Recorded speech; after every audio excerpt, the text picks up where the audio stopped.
Come on, demons. Come on, demons. Come on, demons. Come on, come on, come on, come on, demons.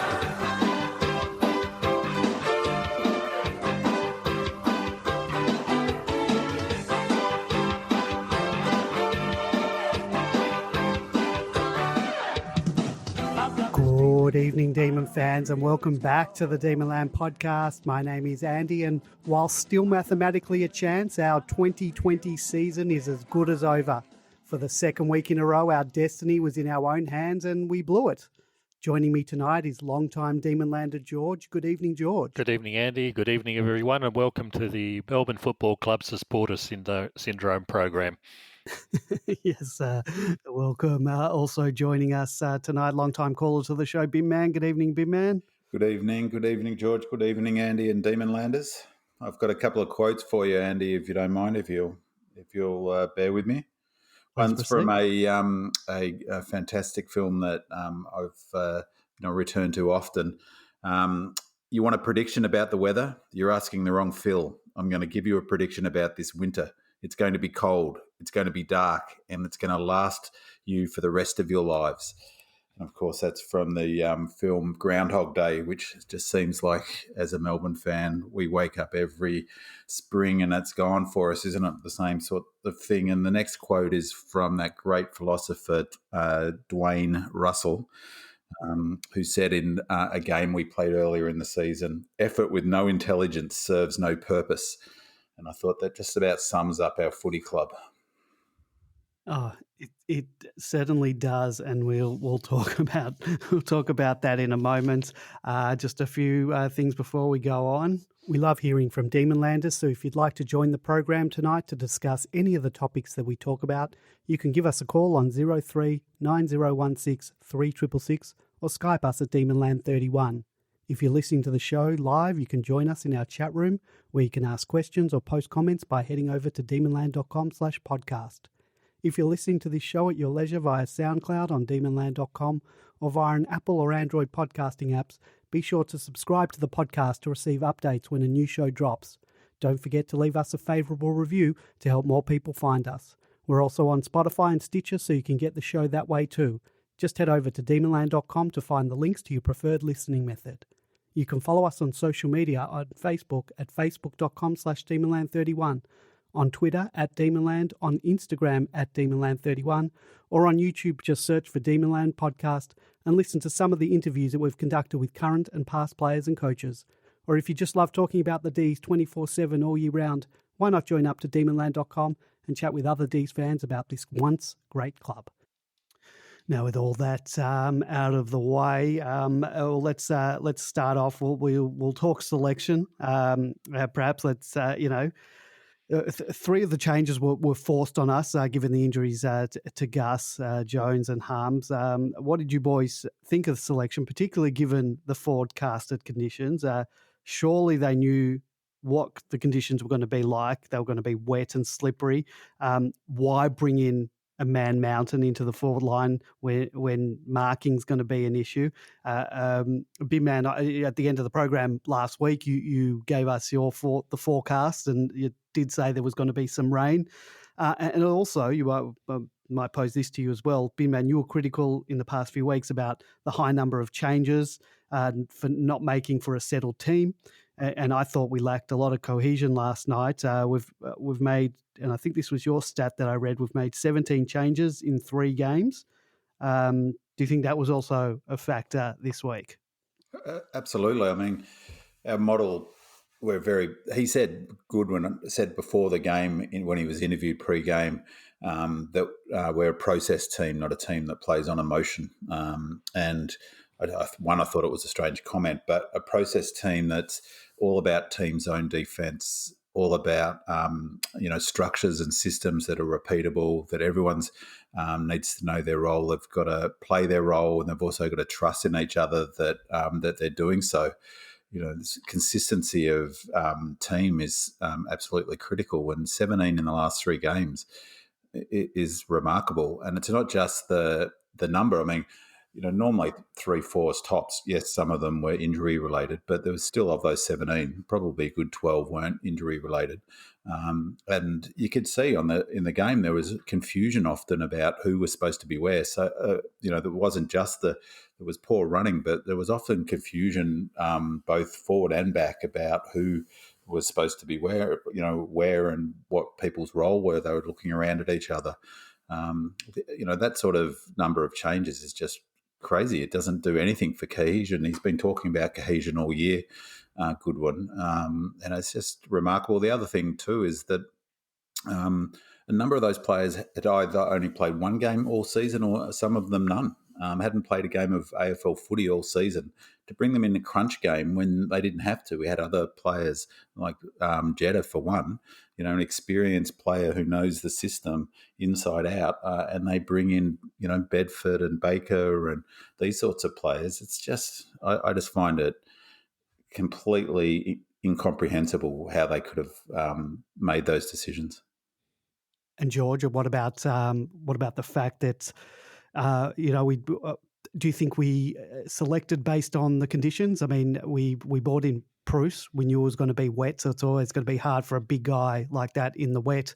I know that they say that late in the game, the big men don't get any smaller, but I don't know, in the wet, I don't know whether that's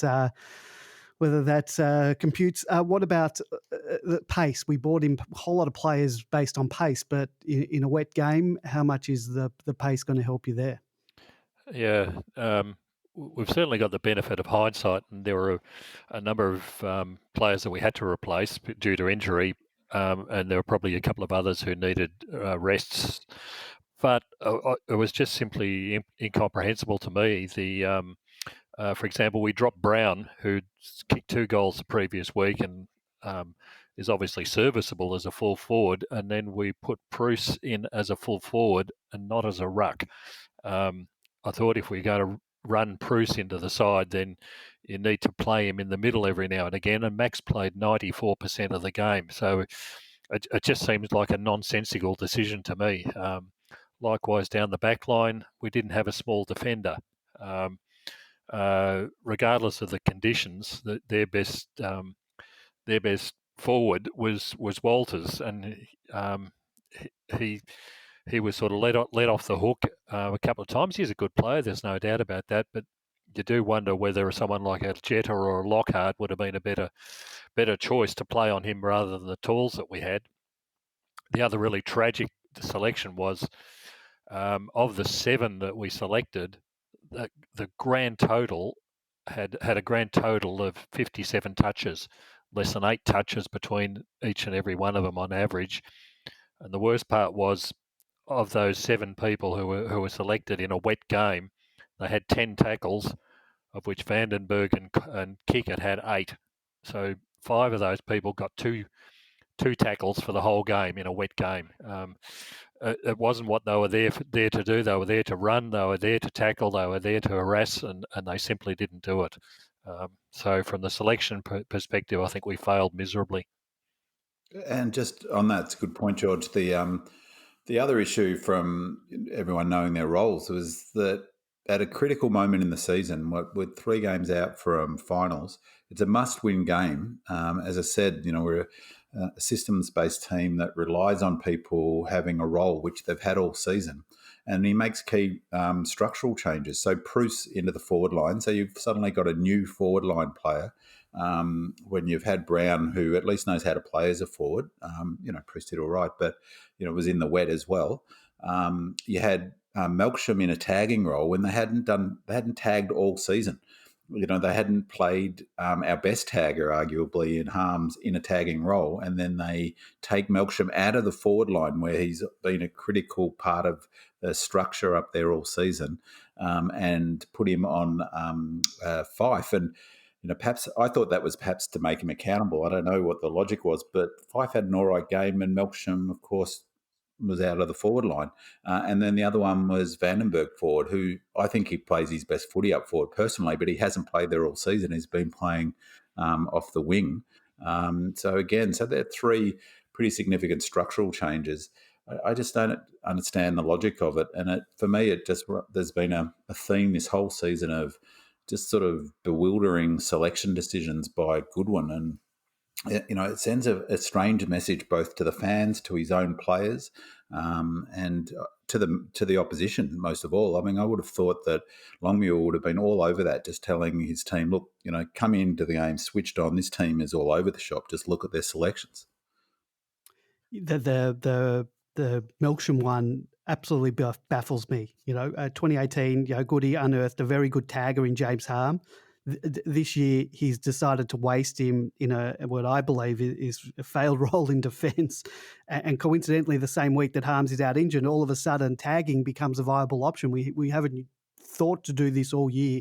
Some of us have been screaming to make Harms, put him in a tagging role. He hasn't done it. All of a sudden, Melksham's a tagger. So how did you think he went on Fife? Because Fife had 22 touches, 7 clearances. Melksham had 9 and 2 clearances. Do you think that was effective at all? Did it curb his influence? I mean, it was a wet day anyway, so skills are going to be down a bit. What do you think? From my perspective, I thought he played, reasonably well, and Fife didn't have to do much really. He played an all right game as well, but as you say, it was wet. The point I think more really was that him not playing up forward, and suddenly you've got Bruce, no Melksham, Vandenberg's in there, you've got Cozzy coming back, you've got Bedford in there. I mean, that's practically a new forward line, and they played like it. They looked like a group of players who hadn't played footy together, and that's because they hadn't. So whether it worked all right, I think it was probably break even. I mean, but why burn your forward who's, we struggle to hit targets inside 50, and he's our best kick inside 50 by both statistics and just by the eye. And you take him out of that position and basically, go against your philosophical grain that you've run with all season of not burning one of your playmakers in a tagging role, and then you do it in a must-win game. It's just, I would have loved to. These press conferences frustrate fans because the interview questions are such softball questions, aren't they? That's the question I would have had. Well, what on earth were you thinking with your selections? Oh yeah, they don't do that. I think the media prefers to take a knife to the back on social media rather than say it directly to their faces. The other misstep in terms of positional stuff was playing Fritsch in defence in the first quarter. Like Fritsch's move to the back line during 2019 for 3 quarters of the year was seen as for most of us, thought it was a bad move, and once he went forward, he was much better. It sort of robbed us from a rare marking target up forward as well. So that was also another baffling move on my part, George. What do you think of that that move? I didn't have as much problem with that simply because of the conditions where the wind was blowing really strongly in that first quarter down there. Fritsch went down there as the extra defender, and I think it was a good move in the sense that Fritsch has got a good, sure pair of hands, and a couple of times while others were busy fumbling the ball around on the ground, he swept through and got the ball out cleanly. He was subsequently moved up the other end, of course, when we had the more favourable wind. So I didn't have a problem with that. And sometimes, from a coach's perspective, throwing a few oddballs into the mix would confuse the opposition no end. But so for a start off, I wasn't worried about that. The problem with Melksham is, as Bidman said, we robbed Peter to pay Paul again. And the other problem was that Melksham continued his lack of tackling. He had 2 tackles on Fife in the wet. If that was James Harms, and Harms has not been playing good football this year, I reckon Harms would have had 10 tackles at least. If you're tagging someone, you're wearing them like a glove. I can imagine what a Brandon Maynard would have done to given the same sort of role in the same sort of game. I doubt that Fife would have got half the possessions that he did. But again, as Binman said, you're putting people into roles that they haven't played in all season, and expecting something different. Sometimes you have to do it to, like I said, to confuse the opposition or to gain a sort of small advantage, but not when you stick with it all game when it obviously hasn't worked. And the sad part is all these trials of players in different roles, like the halves to half back. Well, that failed. The trials of Smith in the back line, I don't think's worked successfully, from what I'm seeing. We had Brayshaw playing on the wings at times, and that didn't succeed. It's just shuffling things around, and as Binman said, it just doesn't create the structure and the consistency that you need to be a successful side. So in this game, in a critical game, we failed again miserably, I think, from that perspective. Just another couple of things on selections. That was another structural issue I'd forgotten about, moving Frick out of that forward line. He's been there all season and it's a critical role. I mean, people have been talking all season about how often they go to him with that lead in the pocket. So, they threw that out. He went back there eventually. So that was another structural problem. But the other issue, as George noted, which was completely baffling. I mean, as I noted last week, who kicks goals against us? They're medium and small kick goals against us. And again, that's who kick goals against us. Happens week in, week out. If you look at the list of goal kickers against us, it's never the bigs. It's always those mediums, the smalls, the Wallaces, it's always those smaller players. And we didn't have a small crummer. On a wet night when the ball was going to be on the deck, that's the time you bring Jetta back in. I mean, or Lockhart, of course.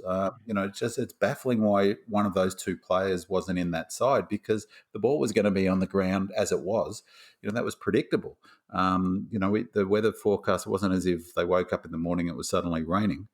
We talked about it 4 days previously that it was going to be raining. So it's really confusing as to what the logic was. And the frustrating thing from a fan's perspective is they don't explain the logic. And, that's the difficulty of it. That's where fans get rightly annoyed, because there's no explanation as to what the logic was. Look, I don't know what Lockhart's done. He should have been in the team. He's not in the team. You'd have to think that Jetta is on the outs, and I'm not sure what his contract status is, but he can't get a game. It was screaming out for that type of player. We didn't use it. The conditions. I don't think we can blame. The conditions are shocking. It's not great. It makes for an ugly spectacle. But both teams are subject to it. And once again, we were the ones that failed to adjust our game plan to the conditions. At times, we were playing as if it was a dry Saturday afternoon at the G. We were over handballing rather than getting the ball and kicking it forward, sort of at any cost. It seems to have only started doing the things that we should be doing in a wet game in the last 12 to 15 minutes of the game. It was probably even less than that. And incidentally, it was the only time that we showed any urgency, but it was just too little, too late. And I just thought our ball movement was too wide. As I said, we over-handballed way too much given the slippery, sloppy conditions. Why does every opposing team so easily clear the ball out of our forward 50 and then he's able to spread to the unmanned wing and deliver it into their forward 50 with a series of uncontested marks? We're the exact opposite when we clear it out of our 50s, and we constantly kick it wide to a congested wing. I don't know, this game plan of ours just baffles me, and particularly when we don't adjust to the conditions. On that though, Andy, I mean, the game plan, again, is it's built around that all-team defensive spread. And what was remarkable is that we so evidently didn't spread. And those numbers, those uncontested numbers, I know we'll get to them, they're just so off the charts.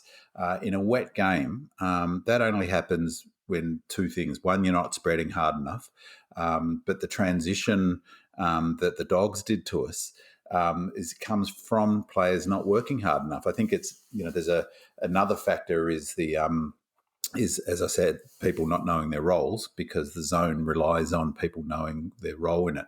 But really, zones of the model that we employ completely break down if everyone doesn't gut run to cover. We talked about it 2 weeks ago. to gut run to cover the cross, and then to gut run to cover that next link in the chain.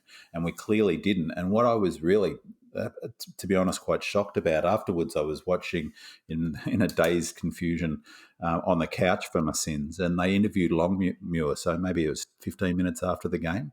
And they asked him about their more aggressive ball movement. And he said, coming into the game, the message that he gave the players is he wanted them to be more aggressive. He wanted them to switch it wide. He wanted them to take on the risky kick, take on the corridor, back themselves to hit that target.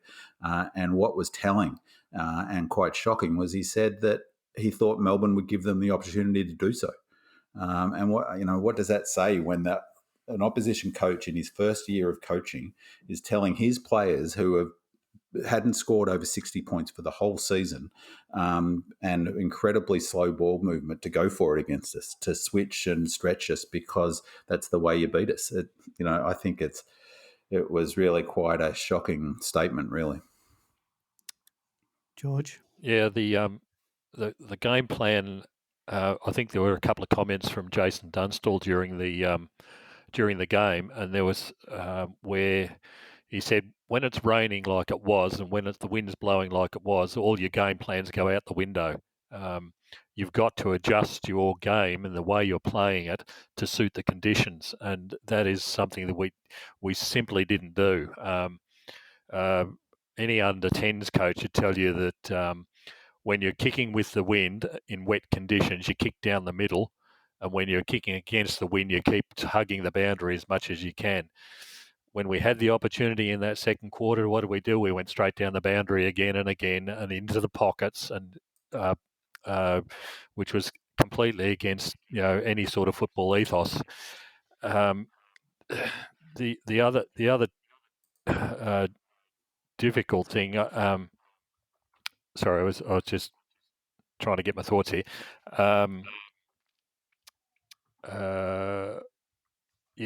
Was around the halftime commentary from Goodwin himself, where he said to the players, "You've got to be more bold about the way you handle the ball." Well, like Andy, you just said before, you thought it was the 12-minute mark of the last quarter. It was actually the 6 minutes to go in the game before we saw an attack up the middle of the ground.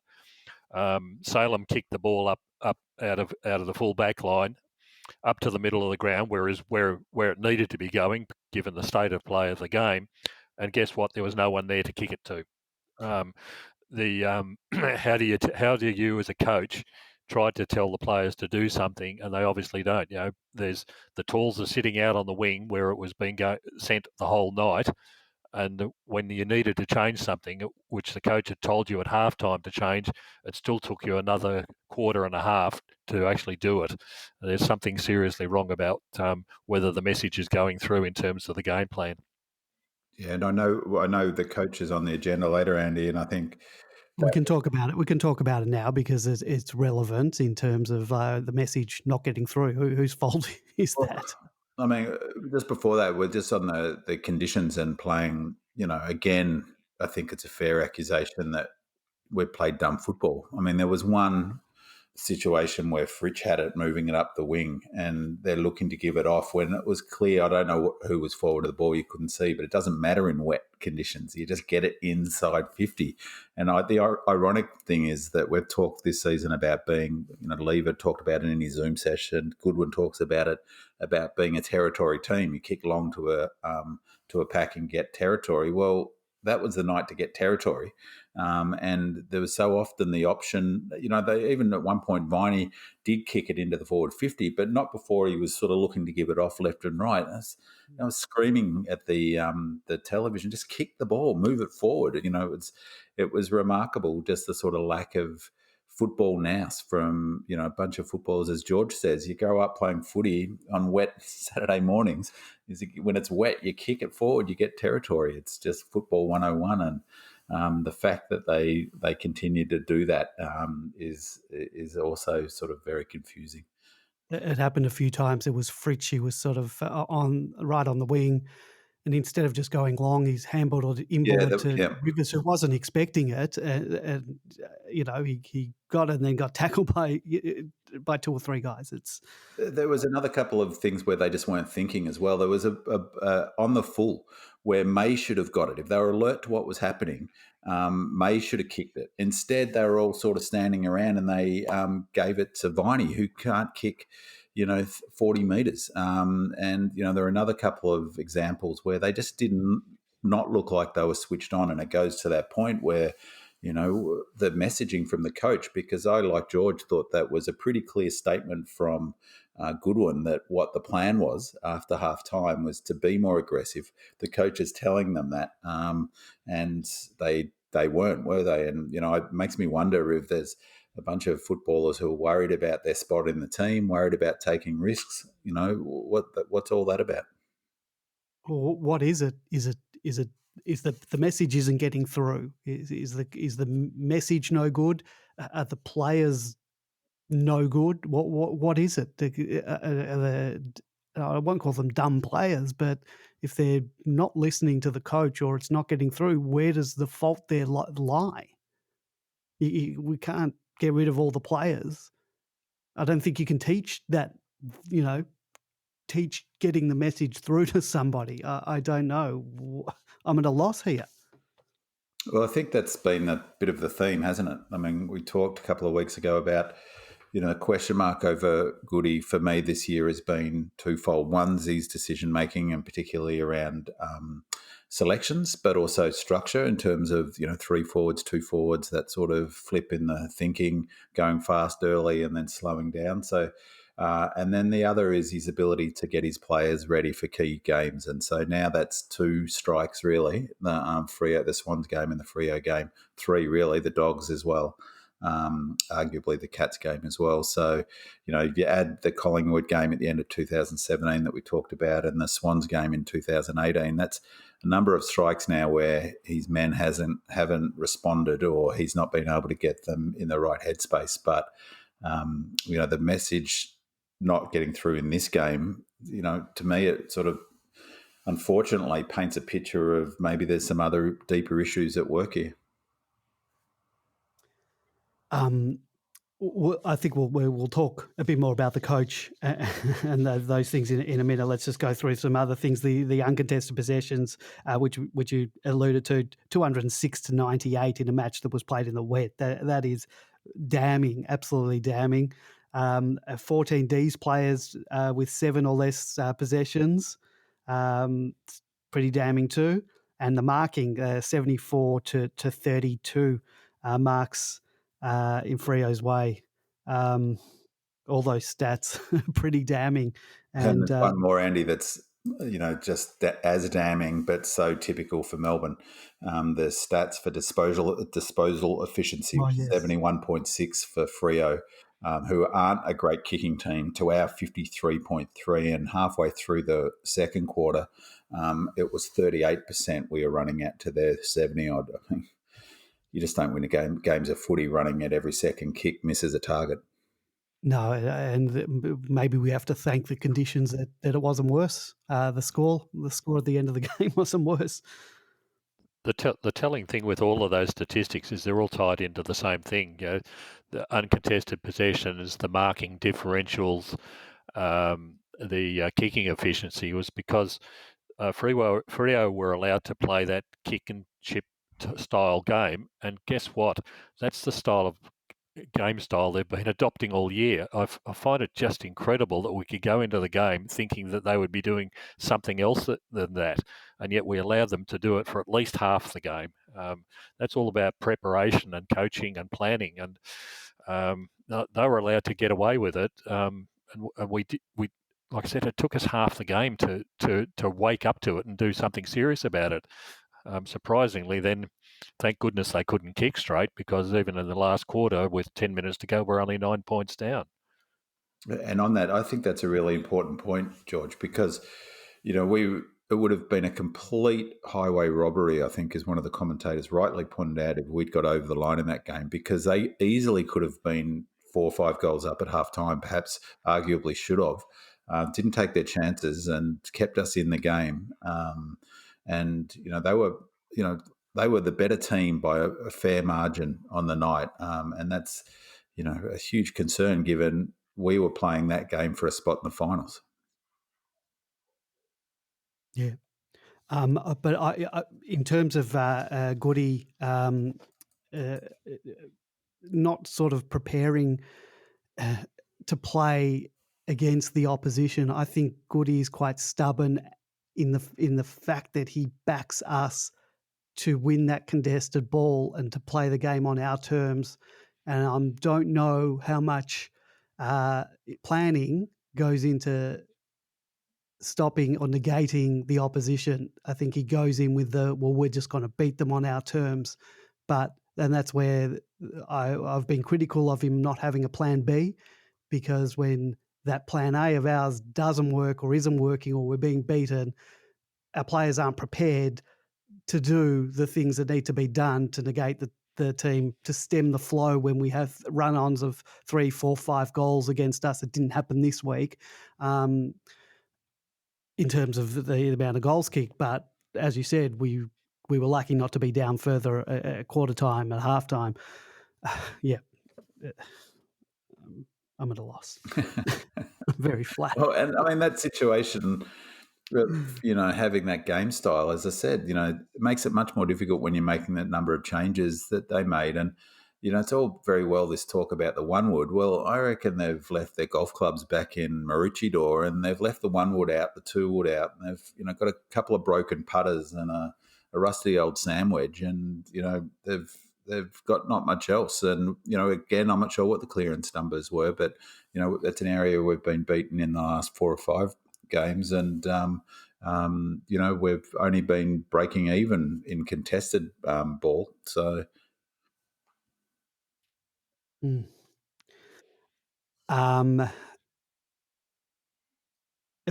I talked about the tag. Okay, were there any positives that you could take from this game before we talk about the coaching? For me, I think it was Trent Rivers, one of the only shining lights on a dark night. Perhaps add Langton to that, but I don't think there were any positives from that game, with the exception of maybe those 2 players. Before positives, I just a couple of negatives is you could pick out any number of players who weren't playing at the required intensity. Sorry, Andy, I'm not done with the negative. No. Is what just was driving me insane for pretty much the whole game was how easily they walked through tackles, and the evident lack of intensity. I mean, it was just crazy. Another thing Longmuir said in that interview was that he told the boys that he wouldn't accept anyone not turning up, that that this was a game they could win, that he wanted everyone to play at their optimum or to optimum effort, and that he was thrilled that there wasn't a single passenger on the night. And you just could not say that about Melbourne. And the ease through by which they were running through tackles, the lack of effort on tackling was just, I thought, damning. And as I said, I could pick out any number of players: Fritsch, Melksham, even Oliver, Track, who were missing tackles. But the one that I really got frustrated with was Wiedemann. Wiedemann, a couple of times, not only was he not tackling, he was not running hard at a contest. And there was one where he didn't run hard at the contest and sort of gave up on the chase. And the Freo player cut back into the corridor towards him. And suddenly the Freo player was coming at him. And if he just kept on moving, he would have pretty much just run into him.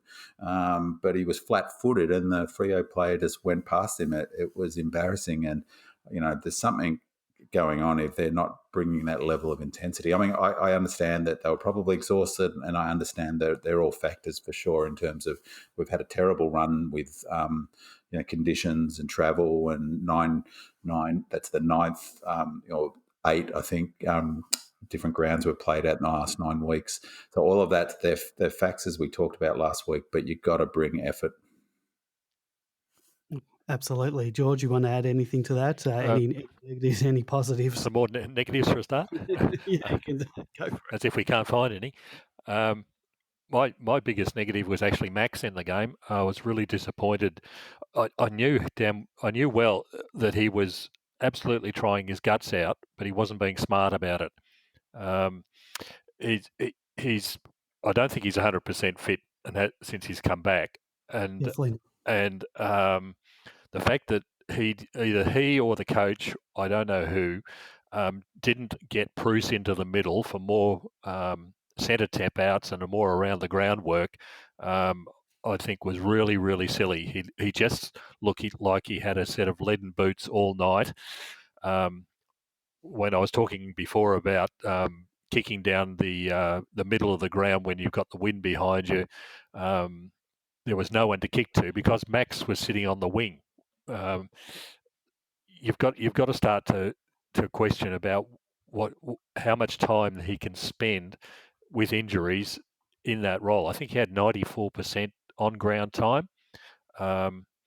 Bruce was sitting there in the forward line doing very little because the forward line wasn't up there. But surely he was brought in as a ruckman to assist Max, and it just didn't happen. So I don't know who the problem is. Whether Max is trying to be the captain and lead the way and show them how to do it, and I'll keep fighting this on. But at the end of the day, if he's not up to scratch for even short periods of time, and then Fremantle used Lobb and Darcy successfully against him.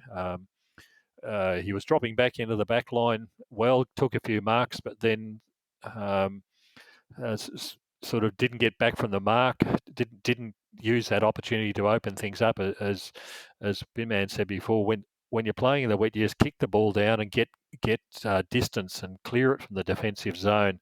And it just wasn't the Max that we needed on the night. And then there was, you're right. In terms of, it was completely perplexing why Bruce didn't give him a chop out. I mean, you got a fella who's 6'6" or whatever he is, and 110 kilos. Bruce could go in there and do a bit of run through on that young Freo ruckman. And then, of course, his night was made worse when he didn't get down to a ground ball, spilled it, and had the set to words with Hogan. Afterwards, I thought none of which was a great look, to be honest, because I don't think Hogan did anything wrong. I'm not sure, maybe he said something, but so what?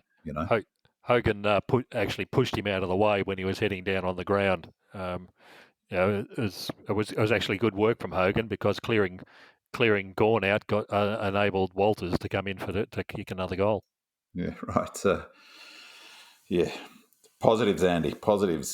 Oh, right. well, before we go to positives, I missed this in my notes. I just in terms of our midfield, I think we looked without Brayshaw in there. I reckon we lacked the rotations, and I think our midfield, and it might be the compressed fixture that we've had, looked to be running on empty. I thought they were outplayed by is it Sarah or Chera? I don't know. Chera. And Brayshaw, they looked a lot cleaner in their ball use. Clary really played like it was in the wet because he missed his boot a number of times or was just too slick on the handball in slippery conditions. They use the ball much better in the conditions. So I guess that's you can tick that down to the negatives. So if you have any positives, speak now. One more negative.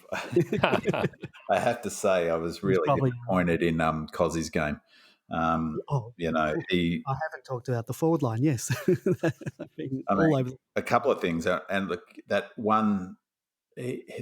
goal, we just needed a goal so badly at that point. We did actually go up the middle. We did go long. We got it over the back of the contest, and he just rushed his shot. Like he had time to turn, and he almost had time to straighten up, and he just he just should have got that shot. But more was his general body language. I was surprised he didn't get reported, actually, because he decked someone after the play. He looked all over the shop, and I just thought, that's where, there seemed to be an absence of leadership and someone calming him down. And, perhaps it's maybe that was factor of Melksham being taken out of the forward line, but he, didn't give us anything. And poor old Bedford looked like a complete fish out of water, and it just wasn't working in terms of having a forward crummer. And meanwhile, they had, Schultz was kicking goals. They kicked a goal from the boundary line with that banana kick to seal the game. Who's the fellow who kicked their goals? Walters. Walters hadn't played well for weeks all season, and we had Hibbert on him.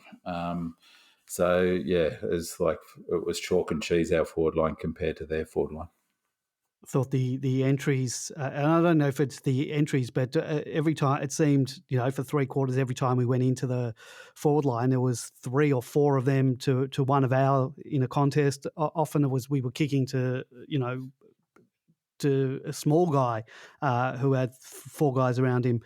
And what you said about Pickett and Bedford, we just didn't have. They didn't provide us genuine crummers, and I think it's probably harsh to pin anything on Pickett and Bedford, given they're both rookies who haven't played enough games. But both, I reckon, are clearly suffering from there not being a reserves competition to cut their teeth in. Yeah. We need these guys getting into the right position, and when they did, we need them to be kicking goals. I think Pickett sprayed one, Bedford sprayed one. We need our crummers kicking those goals, and I won't even start with Nibbler. But I don't know, I simply can't understand why we constantly kick to the forward pocket, maybe especially in these conditions. And have Fritsch marking in the forward pocket, but the wrong forward pocket for a left footer. I mean, did anyone think he was going to kick that shot that he shanked to the left, or not even shanked? He's a left footer, and he constantly takes shots from the boundary where he's, the boundary is on his left side. It makes no sense whatsoever. And also Hunt as well, twice from the forward pocket. That first time when he was knocked out, he probably shouldn't have taken the kick. I don't think he knew where he was. And I think the umpire was onto it as well, as the commentary mentioned. And then again, he had fun from the pocket and just sort of put it up into the air. Well, Andy, that was the other one that I couldn't remember it. So it was the one where they kicked on the full, where they should have made sure the ball went into May's hand. 3 were standing around, and he eventually gave it to Viney. So May should have gone over and got that footy. Bang, there's one. And I couldn't remember the second one. It was that one, the Hunt one. He was clearly dazed. The umpire he was dazed enough for the umpire to say, you're okay to take the kick. Where's the leadership? He was saying no. It sounded like he was saying no. He was concussed. Where was the leadership? He went off the ground and had a concussion test after that. Where was the on-field leadership for someone else to go over like a Melksham and take that kick and say, "No, mate, you're clearly seeing stars. I'll take the responsibility and take this kick." He went off the ground immediately after and had a concussion test. Yeah, I'm positive when the umpire was asking him, "Are you all right to take it?" he kept saying no. I don't know. That's what it sounded like. I thought he's saying no. Did someone take the ball off him? I think you're absolutely right, Andy. He was saying no, but while the eyes are rolling around in his head, he's saying no. Yeah. Unless he was saying no, I'm right to take it. It sounded to me like he was saying no, I'm not right. Yeah, but do you know what I mean? Where's the leadership for another senior player to go assess what's happening and say, we're not going to let that young fellow Hunt take that kick if for no other reason is that he's likely to be concussed. It's just non-thinking, non-caring about your teammates or the situation football. And for me, they're just alarm bells after alarm bells. I think even the commentators, when they saw that, said somebody should be calling over the medical staff to him. Just putting your hand up, and like you said, you needed a leader to come in and do that sort of thing. Just say, no, this guy's out to it. He's not up to it. Call the trainers over to have a look at him. I guess, though, there's probably not one player in the team who would be confident at kicking that goal. So certainly not the vice captain or the captain. Yeah. Just back on Andy's point about why we kick to the pockets. It's all teams do it. It's just statistical. It's better to kick to a pocket rather than the opposition taking the ball in the centre of the ground basically, and then driving straight back up through the middle. But that all assumes that the conditions are dry. Exactly. When it's wet, you put it to the top of the square all the time, and that's where you get the ball rebounding and the opportunities. But Which is we what they just did. did, George. Yep. We didn't adjust, and we just seem to be unable to change anything that we're doing for the conditions. It's very frustrating. And that's got to be the coaching, because the Sydney the previous week did exactly the same thing. They went to the top of the square. You're exactly right. All teams go to the pocket because you get a chance at the reset. It goes over the boundary line. You set up your set play. You kick it back to the 50, and you take your shot from out there. But as you say, that presupposes it being dry. When it's wet, you just play old-fashioned footy and put it to the top of the goal square. That's what we did for 3 years under Goodwin, and suddenly we're not doing it. Mm. Well, I guess that brings us to coaching. If you're a regular, well, I said my positive. I think the only shining light is Trent Rivers, and I saw someone said Trent Rivers, do yourself a favour and maybe try and get back to Western Australia and play over there. Don't waste your time in Melbourne. But I really like this kid, and I hope he plays 200 games for us, if not more. So my two positives were 100% Rivers and Langdon. Though the only knock on Langdon is, I'm not sure if you saw it, at 3/4 time, Goody was giving the big rev up and they were all in the tight circle. And he was doing the big no-no. He was not looking at the coach. And I thought that was kind of strange, but you can't knock his effort. He was awesome, Langdon, and so was Rivers. So, yeah, they were my two big positives from the game. Maybe he was thinking, why did I come to Melbourne chasing success? I think he might have been a bit pissed off as well, in the sense that what some other poster noted, that in the first quarter, when the wind wasn't just going straight down goal to goal line, it was actually going across the ground as well. Langdon was stuck on the wrong side, and when we kept bringing the ball out, was to Oscar Baker's wing, and Langdon sitting out all on his own on the other side doing nothing. That took a quarter for the coaching staff to realise that and swing him across, and all of a sudden he starts to get involved in the game.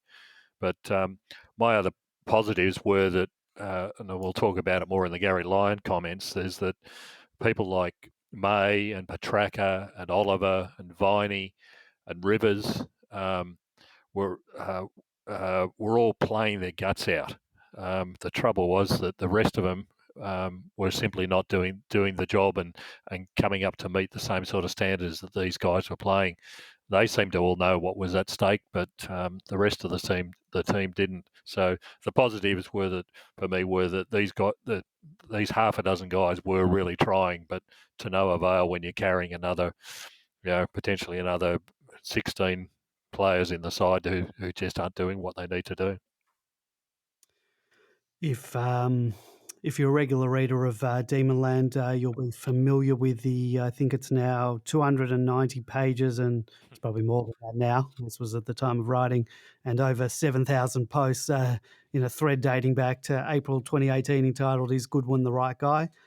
And I've sort of held off on this, but I don't know. And look, the year's not over yet. We're still a mathematical chance, so I could be eating my words here, but I'm not sure he is the right guy. I'm not sure he's going to be the one to take us to the promised land. I know there are financial issues attached to sacking a coach, midway through the contract, especially in the time of COVID. But for me, I just don't think his message is getting through to the players, whether that's instruction or understanding. But in the end, and many commentators have brought this up, and I know the Sharks are circling in the waters and they love this stuff, but that falls at the feet of the coach. If the message isn't getting through, you can't sack all the players. Probably do need a bit of a clean out, but we always need a bit of a clean out. I don't know. What do you guys think? Financials aside, do we bite the bullet? Does the whole footy department need a clean out? George, I might start with you. I know it's a tough one, but It's an interesting one, and uh, if anybody has ever been in the position where they have to employ someone, one of the problems that you, particularly if you're looking for someone who's highly skilled, one of the major problems you face is finding someone who is available at the time that you go out looking for someone. Yeah. So who are the other coaches that are available at the moment who might be able to do the job? I don't know, quite frankly. I think there's people are very. It's very easy for people to focus on one or two sides to a coach, and I think these days a coach has to be much more than what they ever were in the past.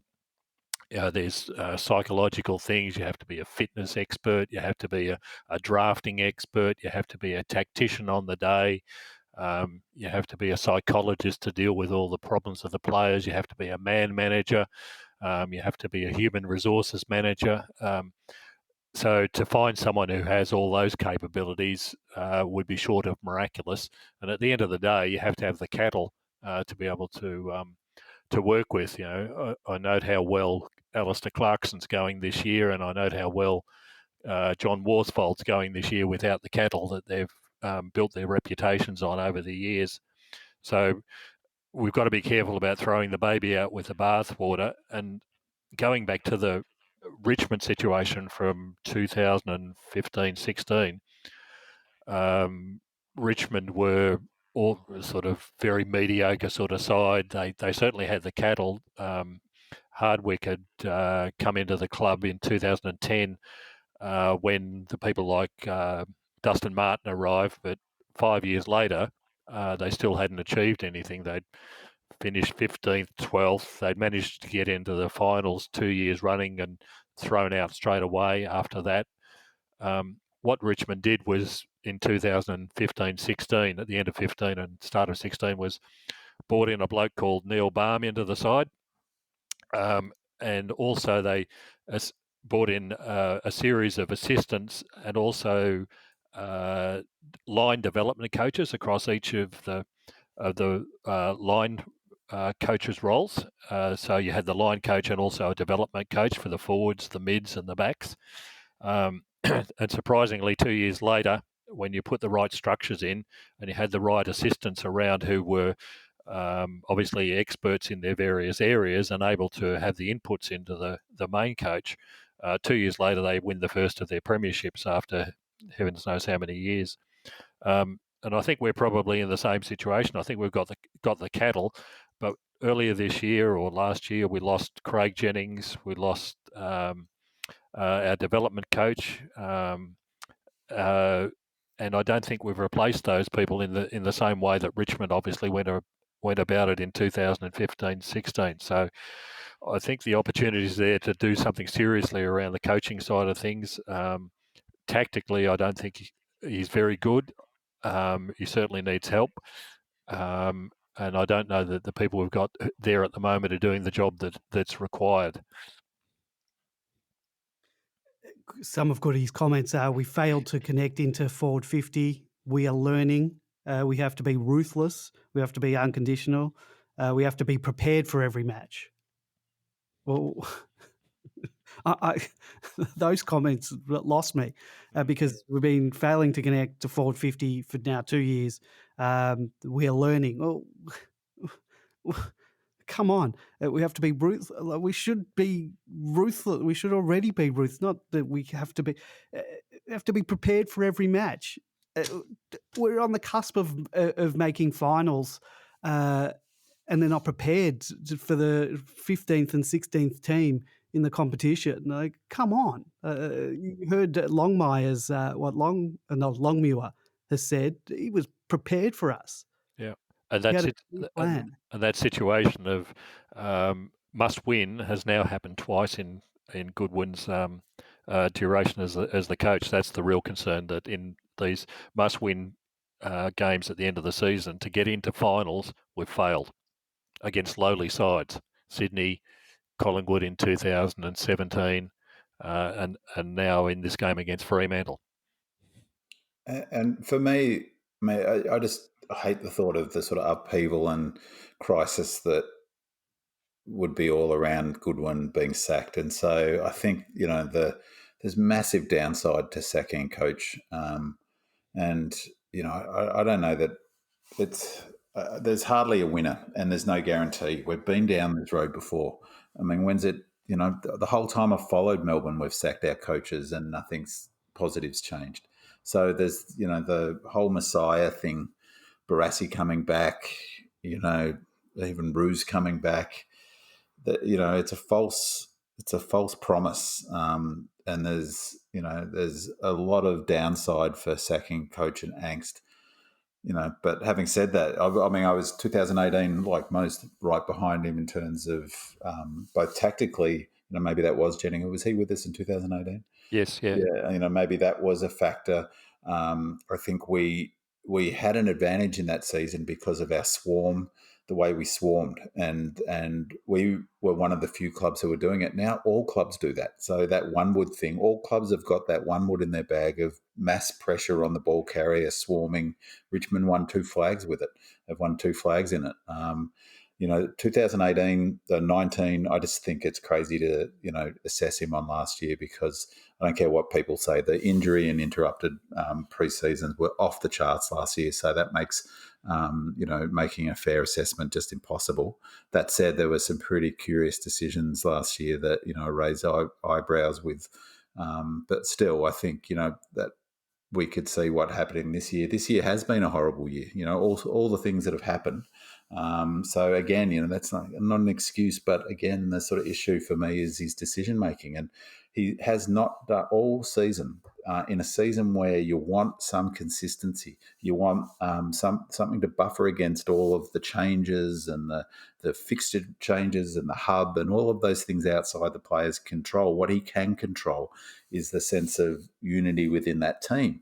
And as I said, 17 at a critical juncture in the season, 17 changes in 3 games is the exact opposite. When, if you were to say to a club, you're going to make 17 changes in 3 games at any point in time, and you didn't say which club it was, you would assume that's a crisis happening. We've got a full list to choose from, and he makes those. To me, that sort of creates a sense of panic, and that goes to his decision making. And for me, the other factor is, as George says, is that I would count both of these 2 games that we've just lost, not so much the Dogs, because that wasn't a must win, but the last 2. Sydney game in 2018 and the Collingwood game. That's 4, and we'll leave the prelim out of the equation. Some might make that 5, where the players have just not been ready for must-win games, and I think that's his main KPI. So sacking him, I don't know. That's not something that's helpful for the footy club, I don't think. But the other problem for him, George, I would have thought, in terms of what you're saying about getting the coaching around him, is that there's not going to be any money around for extra coaches next season. And so that really concerns me about the ability for the club to get the right supports around him. And there's a bit of a theme, hasn't there, about his stubbornness, and so his willingness to take on board advice. I'm not convinced that's been there either. So there's more than one question mark on him for me. That's for sure. Garry Lyon had some interesting comments. Obviously, he's very passionate about the club. Say what you will about Garry, but he's extremely passionate about the club. People often accuse him of being too critical, but he's just like the rest of us. He just wants to see us succeed. Some of his comments, the urgency came too late, which we've mentioned. His question, maybe they're just an average group of average side players that can't maintain consistency of effort. Went on again about 2018 being an aberration. Singled out Smith, Bruce, Bedford, Alex Neil-Bullen, Baker as average players in what is now a very average football club. He was very big on us being very average. Goodwin, coaching average. Took too long to adjust, no passion, urgency until the end. Players trying to win the game by themselves as opposed to the team. Good individuals, but average team, again, with the average. Not enough resilience in the team. Big man, what did you think of Garry's assessment of the club? I would say that as a football analyst, I rate his skills as average. I actually listened to this after the game because I was sort of, as I said, in a stunned sort of, knowing not what to think. But I thought his comments were more measured than the previous lot where he went off tap, basically. And, as I pointed out on Demonland after that, he can say what he wants. It doesn't bother me, but he's a paid football analyst. He's not a Melbourne football fan when he's on the couch.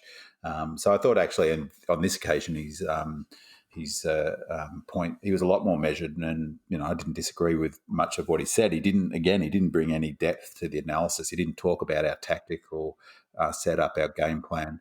Where I would agree with him, and it sort of, I guess, contradicts a little bit, or George's point, is I don't think we do have the cattle, and I put that on Ruse, and I put that on Goodwin. That's another factor I think for us, is that we've made this point a number of times, but we've recruited for contested ball winner as the primary thing we're looking for in our recruits, and we simply do not have enough AFL standard kicks. And every time it's wet, every time it's windy, we lose football games because of that factor, amongst others, no doubt.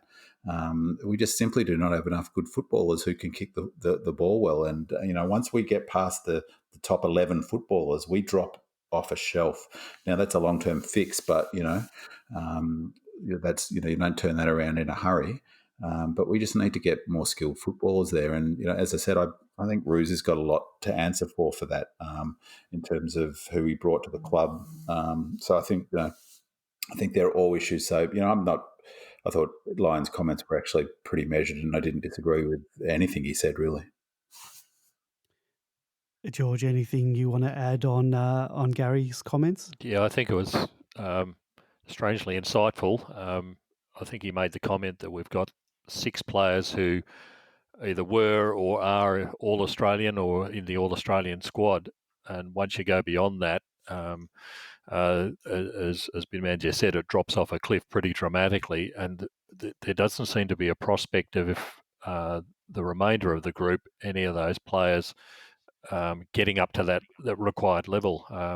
We've got a few injured players at the moment, but really, even in this game, who were the players who we have bought in other than the ones that we did? You look through the list and you've got Dunkley, Hoare, Spargo, Harms, Bennell, Hannon, Jordan, Sparrow, Jetta, 2 Wagners, Lockhart, and then you've got players who may, those players to me are all much of a muchness.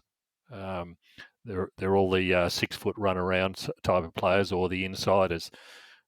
Outside that, we've got T-Mac, Brown, Oscar, Petty, and Bradkey as the bigs. There's nothing there that really inspires me. Where are we going to get the forward that we desperately need? I think who we haven't replaced, who should be stepping into the replacement for Hogan. There's no Petty might do the job, but he's one player alone. The list isn't where it needs to be successful, but I don't want to see us suddenly throw the whole lot away, searching for another coach when there are some more fundamental problems underneath. North Melbourne have discovered the big dangers of that. They thought they were on a winner with Shaw, and look what's happened to them this year. You've still got to have the cattle underneath to be able to do the job. Our situation isn't bad, but we've certainly gone down the recruiting path at whoever's direction of these inside mids and glass chasers, as I've heard them called. Punches. To the detriment of everything else. And it wasn't. Viney's the classic one. I know he was father's son, and it was a funny, father son in the sense that he is the archetypal Ruse Goodwin player who's contested ball first, second, third, and fourth, and just simply cannot kick the football. And you just can't do it. I'm watching the West Coast game the other night, and they've got players who can hit a target, but also the Dogs do. I mean, the Dogs were so much better than us in terms of hitting targets. It's just that's a huge weakness for us. But you're right about North, for instance. I mean, they don't have a strong list either. And, there's no quick build for that, is there? And, I guess it's a huge turning point for the club. Yeah, it's a big thing to sack a coach. So, I'd hate to see it, but equally, don't want another season of not making finals.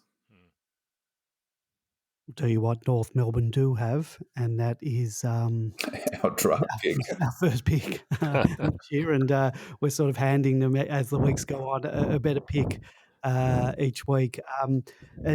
Terence in the chat room has said, where is Alan Richardson in the mix? I noticed. Well, I didn't. I'll say I didn't notice him in the box sitting next to Goodwin this week. No, I thought the same thing. It suddenly occurred to me today. I don't recall seeing him in that game. I didn't see him at all. So where was Alan Richardson? I don't want to make smoke, where there's no fire or anything like that. But where was he? I mean, we had last year the situation where McCartney was banished from the box. Was Richardson banished from the box? Banished from the ground because he wasn't on the bench either. And I can't recall whether he was in the Sydney game, but surely you've got your senior assistant coach in the box for a must-win game. I mean, maybe he was there and I just didn't see him, or I didn't see him. I didn't see any vision of him. Chaplin next to him on the close side. Yeah, who's the guy next to him on the Ben Matthews on the other side? Yeah, that's right. So and then there were a couple of guys in the room next to him, which is sort of had a little barrier between them, but it's all one open room, and he wasn't in there. And he definitely wasn't on the bench because when Goodwin came down to the bench, he wasn't there. So, that's a strange one, isn't it? It's amazing there's been no commentary on it. It might not have been picked up by anyone yet. I happened to notice that. I think a few people on Demonland had mentioned it. Who knows? Maybe he wasn't feeling well. The other thing, George, that you mentioned is, I think, a massive issue for us has been Tom McDonald and his drop-off. I'm convinced, 100% convinced, and I've got no intel, no inside information at all about the club or Tom McDonald, but he has to be injured or carrying a chronic injury because it's not form. I think that I find it strange how the commentators still talk about his drop-off in form. You don't have to be an athlete sort of specialist or anything to recognise that he is not running properly. He's our leading time trialer pretty much. The whole time he's been at the club. And I don't think he was certainly not in the top 3 last year. They didn't release the times this preseason, but from, I think Saturday had put on Demonland that he wasn't in the top 10. He'd been 1 or 2 every year he's been at the club in that time preseason time trial. His mobility is just not there. He's not jumping. He's not getting off the ground, and he's carrying a lot of weight. And that I presume that's from. My assumption is that's because he's not able to run or get the kilometres in his leg that he can get that weight off. So it's been a huge problem for us because we had him penciled in for 40, 50 goals last year and this year. That's 40 or 50 goals on top of what we lost with Hogan that you suddenly got to replace. And we just haven't got close to replacing them. Yeah, totally agree with that. I think once he had those foot problems, what was it, before at the end of 2018, we haven't seen anywhere remotely near his best again. And again, the problem is if not Tom McDonald, who's the next forward? Who's that next big body that we need? We've got a 20-year-old Petty, or we've got Mitch Brown. That's it.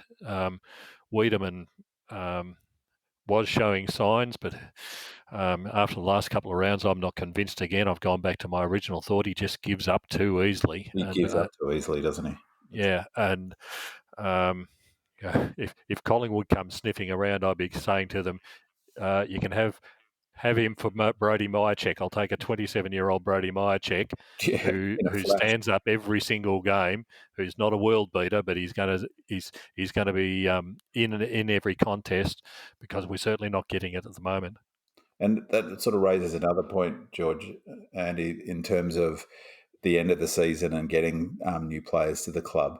Every year in Demonland, it's let's give up our 3 or 4 of our hunts and our sort of not quite right players and package them up for a really good player. Well, it doesn't happen. If we want some decent recruits coming back the other way, we're going to have to give up a Salem or a Brayshaw or a Viney or they're the only players with currency outside of Oliver and there's very few players that have got much currency that we're going to be able to attract a sort of a Brad Hill, for instance. I know he's not up for being traded, but that's the sort of quality we need to bring to the club, which is why I was so keen on Martin.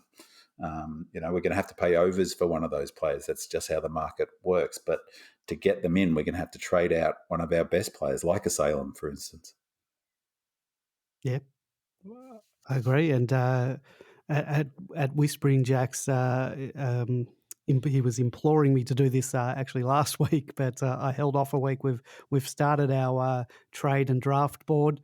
Maybe we've gone early with it, but it's there. It's Demonland's favourite part of the year, and we're getting very close to it. Yeah, I agree. I think we're going to have to put a big name on the table. I'm sure there'll be a few unhappy people with it, but we're not going to be able to, as you said, we're not going to be able to package up a spare tonnage. Bedford. It just doesn't work that way. Which was interesting, wasn't his comment about being ruthless? Goodwin's comment post game about being ruthless. I felt a bit sorry for him, to be honest, because he is no media performer, and his cliches. He sounded tired just saying his cliches. I think I'm right in thinking I heard him say that was a good game for us. It was a good experience for them playing a must-win game. It's like, you need some media messaging. That was no good experience for anyone, less of all the people who are listening to this at an hour after the game, which is how long that press conference took for it to come up, just about 45 minutes. But for him to mention ruthless was curious in the timing of it, because when I heard ruthless, I heard list management. Mm. I don't know if that was what he was trying to get across, but that's what a lot of people thought. That look, there was a lot of anger. There was a lot of anger on Demonland, a lot of anger on social media. There was obviously there were a lot of calls for people to sack him, and obviously you guys aren't ready to go down that route yet. But there's a lot of angry people, and it'll be interesting to see whether we hear from the president. I doubt we will yet, because the season's still technically alive. And surely they're going to do anything until that nail is in the coffin. But yeah, it's going to be an interesting couple of weeks, that's for sure. And just on that, Andy, again, I go back to your interview with Bartlett on Demonland, and that discussion. Even it seems like it seems like a long time ago, but the whole Hell and Back video series that I thought was excellent. But we're still in hell, aren't we? And they've wedged themselves pretty hard on what they've made clear is acceptable for what their key performance indicator for this season is, and that's finals. If we don't make it, they've got some explaining to do to the members in terms of not meeting that target. They do, but there is a hard out with that, considering what's gone down this year. Whether you say it's an excuse or not, they have that as an excuse. They've got the financials as a get out clause. They've got the fact that it was a clusterfuck of a year in terms of fixturing, just the hubbing, everything, playing 3 games in 11 days or whatever we did over the last 11 days. There's a lot of hard outs that they can use as an excuse. The one thing they don't have an excuse of is injuries and all that, which they trotted out last year, which was, I think, which was a genuine excuse last year, but they don't have that this year. But there are still plenty of factors that they can fall back on if they want to say, well, we didn't make the finals. That was a key indicator, but it was an unusual year. Yeah, well, Bartlett didn't want that out when you were speaking to him, though. No, but That was only, what, a month, 6 weeks ago? it was about 6 to 8 weeks ago, yeah. So I'm not talking in terms of necessarily the decision about what to do with Goodwin, but that's leaving the decision about Goodwin aside. I mean, you've got to expect that that they won't sack him. To be honest, so it would be a pretty big shock if they did. But nonetheless, it's been incredibly unsuccessful. And again, on Demonland, there were a number of people, and it sort of takes me aback a little bit, who I read wrote emails on the night to the club complaining. There was that's not just the level of complaining, angst, isn't it? there was a lot of people saying they were going to cut off their auto renew of memberships. A lot of people that said they actually did that, which is quite bold. But that's gonna, money does talk. When people start throwing that, memberships is extremely important to our financial situation. And if you get a lot of people that are saying they're not going to buy memberships, and I don't believe a lot of these people are the throw the membership in the microwave type of people. It's financially, we're not in a good place, and you take out those memberships out of the equation, and it's. But look, I don't think the club are going to be so reactive because they're losing a couple of memberships. We'll see. I don't know. Yeah, and as Melbourne fans, long-term Melbourne fans know, there's a huge price to pay for sacking a club. I mean, the whole Neild thing, or sacking Bailey, triggered 15 or 10 years of chaos really at the footy club, didn't it? I mean, I didn't think they should have sacked Bailey. So they're just. It is very hard to stop a snowballing crisis once it gets into a club, and the footy media, they'll love it. It's the sport of football media is to sort of jump on a situation like this. Look, it's never a good thing. We were in pole position to make the finals this year. We had, and now looking at it, just winning one of these would have put us in an absolutely still prime position, and we blew it. A lot of people are angry about that. Yeah, and they have every right to be. Okay. Exactly. George, anything you want to add to that? No, we'll only be more depressed. All right, well, let's move on. How many more changes can we make this week for our game against Greater Western Sydney? George, you want to start? Where do we wield the axe this week? I haven't even looked in the changes thread this week. I don't even know where to start here. So where do you want to start? And that's my problem, Andy. I just don't know where to start. I mean, there were so many poor performances across the side this week. We're partially dependent on the results of other games from this round, whether it's even worthwhile going down the path of trying to get games into players who haven't had the opportunity if we've got no further real chance, or do we go hard? I just don't know. I don't know that we've got a great number of possibilities. Brayshaw's, I think, out for 3 weeks. So I don't think we'll see him coming back. I really don't know. If we're fortunately, I think we're playing at the Gabba. Is it Gabba or Metricon? I'm just looking at that now, but more importantly, I'm looking at the weather, and maybe someone who has the email addresses of people at the club, because obviously they do, because they were emailing. Perhaps they can email the weather report this week. Just trying to find my weather app. We are playing in Alice Springs, Brisbane. B-Man, Eddie, before I give you my weather report, what are your changes this week?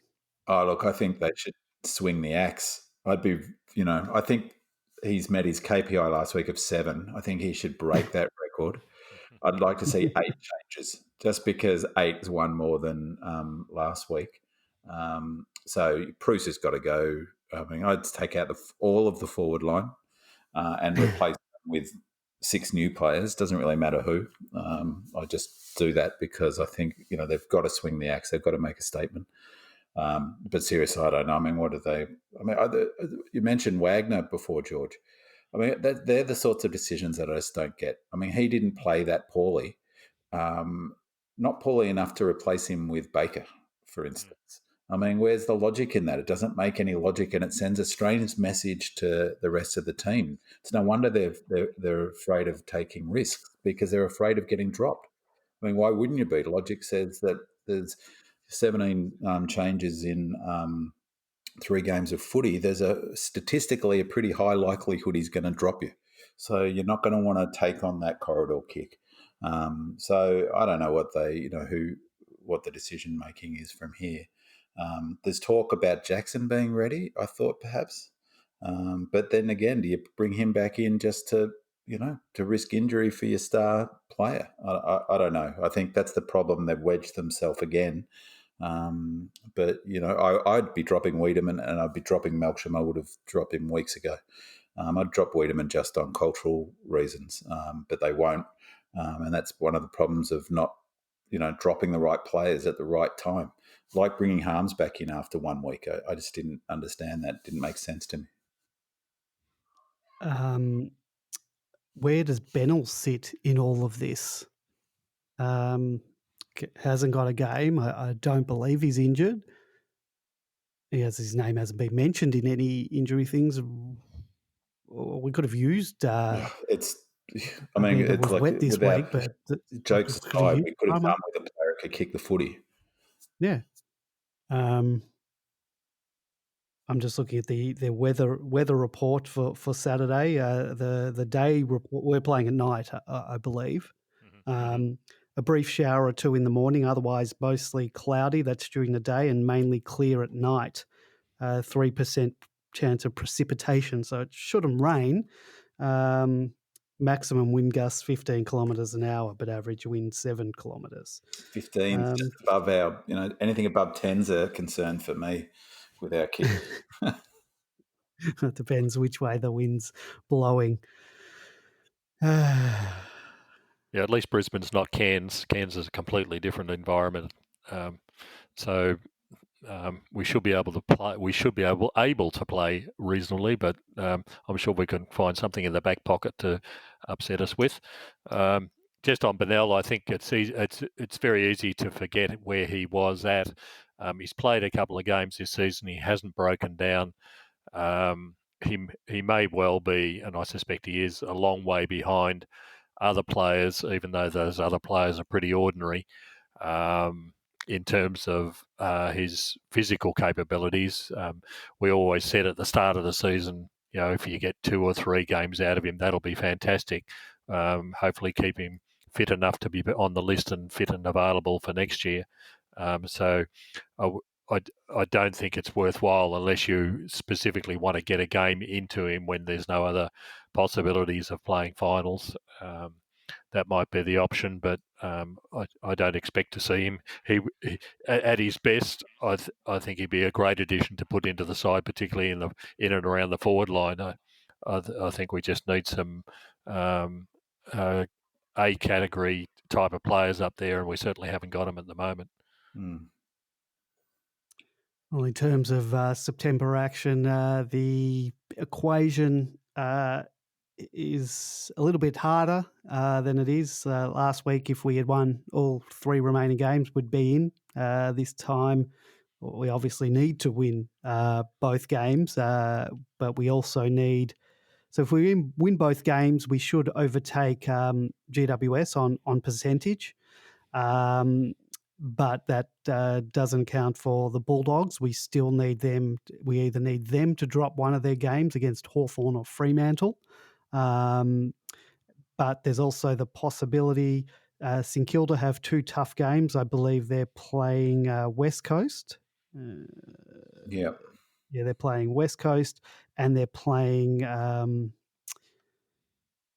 GWS as well. So if they were to lose both games, and we win both games, then we could overtake them. So, and then there's also Collingwood. Collingwood have Gold Coast, and they have Port Adelaide. So I believe we can overtake them by winning 2, but them losing 2. So we haven't done ourselves any favours in the last 2 weeks by not winning one of those games. We've made it that little bit harder, but the door is slightly ajar, but it's going to take some other results going our way, which you never like you never like it to be in anyone else's hands, but unfortunately that's the way it is. But my thing is, what happens if we do get in? What happens the next week? Well, to win the next 2 games, to quote Goody, we just have to be better in all 3 phases. Which phases are there? Moon phases or? I don't know what phases they are. He's never explained. We just got to be better in all 3 phases. I'm assuming he means forward, middles, and backs. Yeah. But it may as well just be the moon phases of the moon, which I believe there's more than 3. Well, if you can't communicate basic principles to the fans out there, I mean, maybe that's the problem. Maybe he needs an interpreter. Maybe the players are just too afraid to say, listen, Goody, can you just explain what phases are again? Like, you keep saying it, but I'm not quite across what you mean by phases. It's all Fugazi. Fugazi. Which probably explains why our players can't work out which side of the ground to kick the ball down, because I don't know that from the way they're operating, I don't know that they're all that smart either. Yeah, maybe they think the phases are channels up the ground, and it's sort of middle and 2 wings of the phases. Yeah, unless it's the phases that they were referring to in Star Trek or something like that. Power phases. Well, boys, anything else? Anything else going on before we wrap things up here? Not for me. Just that it's more fun doing the podcast when we win, but it's less therapeutic. I must say, it took a lot for me to get up and do this. I was feeling very, very flat and deflated after yesterday's game. So maybe this was a bit therapeutic, and hopefully it was therapeutic for the listeners. All right, boys, let's wrap things up. Go Red Leg. Thank you, Big Man. Thank you, George, and go Demons. Let's hope we can have a win for the last 2 weeks. All right.